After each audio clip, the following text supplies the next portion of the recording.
nothing, passing. Blind eddies in my vision stirred and stirred to adapt together. I only felt hints of movement at the edges, sudden and silent.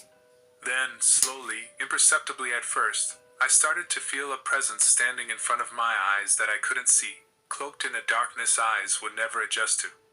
It must have been inches from my face, staring through me as my eyes darted around in the darkness, dilated to be as black as the night, frantic and blind. Then I felt it breathing. It was like a frigid wind, blowing in from the shadows and carrying fear, wrapping all around me like a python. Its breathing gave way to silent mutterings, whispers in the wind, coming from all around me, 1 second nearly inaudible, the next, inches from an ear, mumbling in a manic tongue. I could feel its embrace tighten, like a vice around my waist, fear itself starting to strangle me. I felt a piercing sensation, digging its way into my stomach, cold and burning at the same time. I felt a hollowing deep inside, a numbness that spread and spread. It was like anesthesia. It was sweet and it was calming. It was cold and dark, not like winter but like sleep, soft, so soft. It was calling on me to sleep, to simply lay down for a while it took away the fear. I only had to sleep and let the shadows take me. I was held there, my eyelids getting heavier and heavier when I heard the song of a nightingale. It was the softest thing, perched on a thin branch to my right, its head bobbing up and down with its music, shining under a ray of moonlight that poked through the canopy.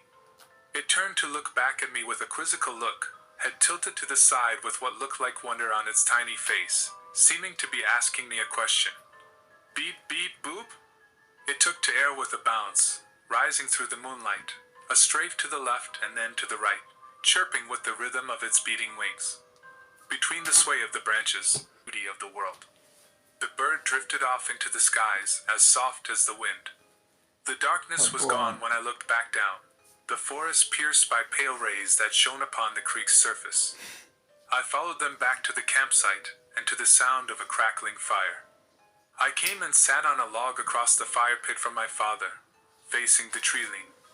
His face was painted by the dancing colors of the firelight, eyes staring deep into the blaze, like in a trance.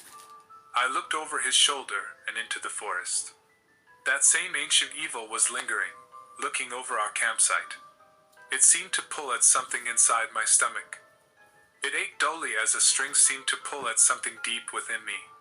Something that wanted to join it. Yet the shadows were kept hidden in the forest, reduced to but a feeling of dread. The moonlight